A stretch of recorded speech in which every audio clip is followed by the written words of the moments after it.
大家好，我是法山啊。大家都听说过蹦脑头这三個字，今天呢跟朋友們分享一種新類型的案件——蹦精英。這是什麼意思呢？我們團隊接了一些關於彩禮的案件，同時呢也有一些關於兩性間贈與的法律諮詢。然後我發現雖然當事人有不錯的收入，也有體面的工作，但他們有一個非常重要的特點，就是所謂更加在意社會形象。即使法律是站在他們一方的，由於維權可能會使得他們聲譽受損，這導致了他們產生了維權羞恥，進而讓獲益者繼續獲益，而自己作為吃虧者只能繼續吃虧。在此情況下，就的確有一部分人利用精英者的這個西域的特質，成功大獲其利，將這些所謂的社會精英視為獵物。蹦精英呢，主要分為兩種。第一種是蹦那些真正的犯了錯誤的社會精英。這是什麼意思呢？比如說，這名精英原本就有家庭，而另一方明知對方有家庭，還依舊與其發生兩性關係，然後通過這段婚外情獲益，並在分手時以公開這段不當關係為要挾，索要大額的分手費。比如，如果你是一名收入不菲的有家室的演員，你有了婚外情，你的婚外情呢對象向你索要了500萬，不給呢就對外公開你們之間的私情。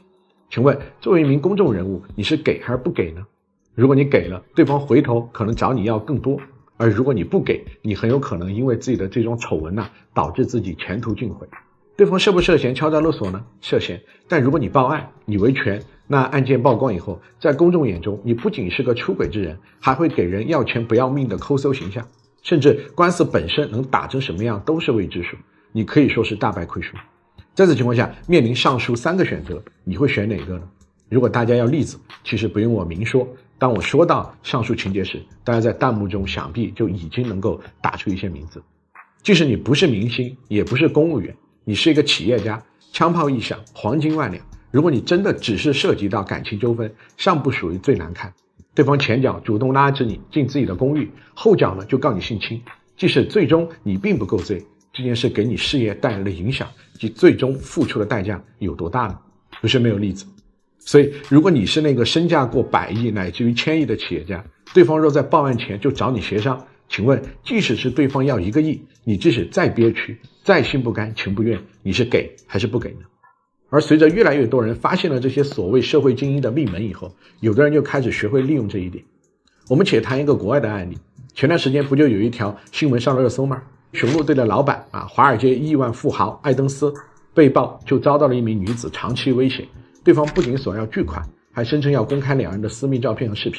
艾登斯呢最初是選擇花錢息事寧人，雙方曾通過中間人進行調解，並一度達成了整整650萬美元的和解協議，其中100萬美元呢已經提前支付。但隨後呢，對方再次提出更高的金額要求，索賠金額甚至飆升至12.15億美元，幾乎相當於艾登斯1半的身家。艾登斯方才無奈報警。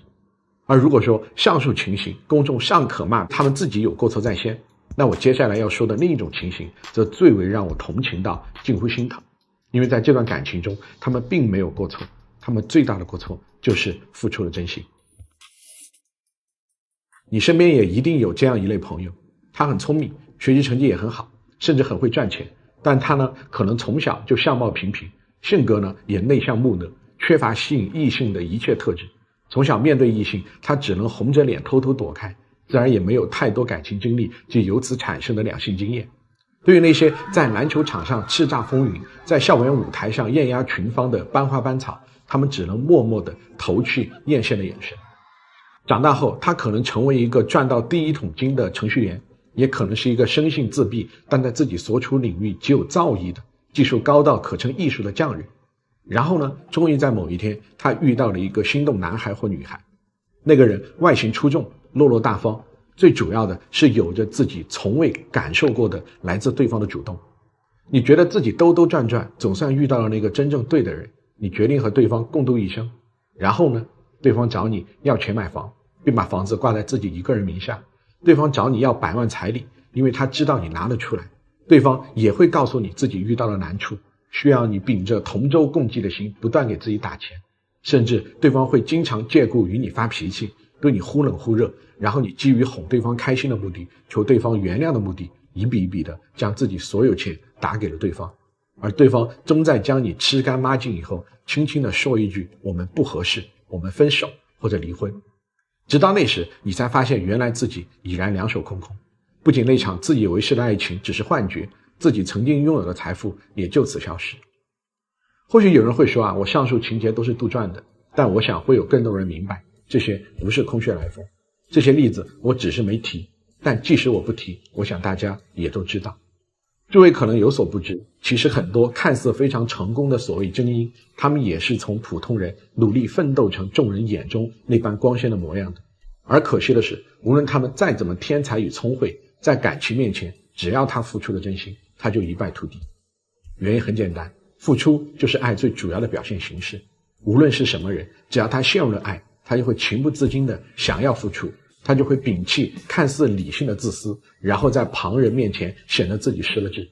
他可能在勾心鬥角的商场中，會為了幾毛錢的利潤與對方反覆拉扯，可當他面對愛情，100萬又算什麼呢？我命都可以給你。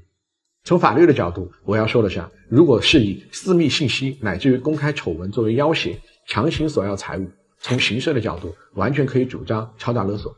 對於返還彩禮，我們手上也有正在經辦的案件。我們認為，在雙方根本沒有進入婚姻，甚至剛剛進入婚姻不久的，以及沒有發生實質性的如同夫妻同居等關係的案件，男方呢也有權要求對方返還彩禮。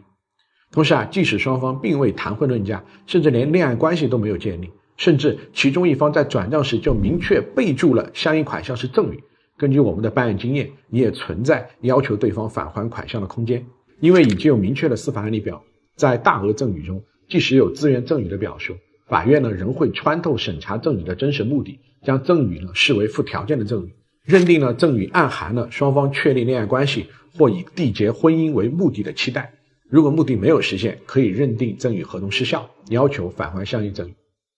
但是我也要實事求是的說，在真正面對這些當事人時，我也會充分的提示風險。而事實上，權衡利弊以後，真的採取維權行動的人並不多。為什麼呢？因為對他們而言，維權成本遠大於不維權的成本。原因很簡單，他們的維權往往會迎來嘲笑，他們被玩弄的真心說出來只會換來偷雞不成倒10把米的冷嘲熱諷，以及他人對你10把米後惱羞成怒破防的鄙視。對呀，這些錢都是你當初自願給人家的，那時還叫人家小甜甜，怎麼現在得不到人就想要回來了呢？能不能要點點？自己要釣魚，打了窩，拋了餌，這些本就是釣魚應付出的成本，現在魚沒釣上，還想要回成本，有這說法嗎？玩不起就別玩。是的，當你把自己的不忿和委屈分享出來時，很多人就會罵你活該。比如異性會罵你活該，因為異性會天然覺得是你自己要選擇付出的，付出後就別想着要回來。而同性也會罵你活該，誰讓你自己蠢呢？硬要當舔狗，丟同性的臉。甚至如果談過戀愛的朋友都會知道，當你真正喜歡上一個人時，你往往身心都是向對方敞開，你是不設防的，這就導致你會和對方分享很多秘密，有很多隱私，也展露出自己面對愛時都會有的純真。然後对方如果反手拿這些來要挾你，你能怎麼辦呢？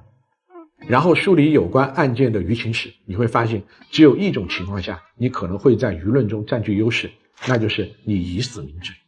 而如果你選擇活着維權，你就一定會面臨被罵的風險。以上都讓一些當事人即使在事後意識到自己遇到了殺豬盤，都只有打破牙或血吞。這就是蹦精英，這些良善的所謂的社會精英们，在愛前與普通人與你我無異，也因此在愛前失去了所有。這就是真實的事件。在真實的事件，你甚至會發現，就是所謂的渣男渣女有好命，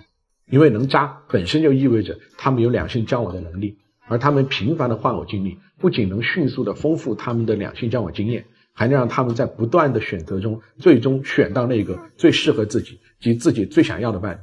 而與此同時，那些從小老實本分的乖乖男女，一輩子就談那麼3-2次戀愛，開那麼3-2槍，要一槍就命中10環，只能說看運氣。而如果你很不幸，還在新手村就遇到了身經百戰的一刀999，那你的人生就只能說 game over。而如果你問我，法官叔，我該怎麼辦呢？我能說的是以下3點。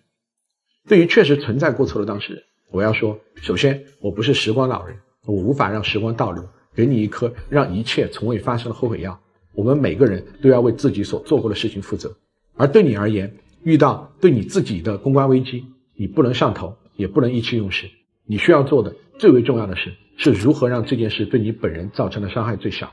不到萬不得已的時候，不要魚死網破，而真到了你認為萬不得已、退無可退之時，即使事件曝光，輿論一定程度上也會更加公允地看待此事。比如在前述的埃登斯案中，事件曝光以後，埃登斯固然會被輿論批評，但其在被索要650萬美元時報警和在被索要12.15億美元時報警，給輿論的觀感也會不一樣。而對於那些在兩性關係中並不存在原則性過錯的當事人，我也不會勸你一定要維權，因為我明白你的委屈，我更明白你的為難。我會從法律的角度告訴你，你的錢能拿回來的空間有多大，並將那個最難的做決定的繡球拋回給你，讓你自己做決定，因為你是自己的第一負責人。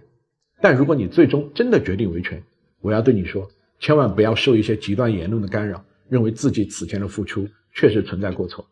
沒有人在陷入愛時會保持絕對的功利理性，因為愛某種程度上就意味着無私，意味着付出。你這份事後看來可能是蠢的付出，其實只證明了你彼時對愛的真誠。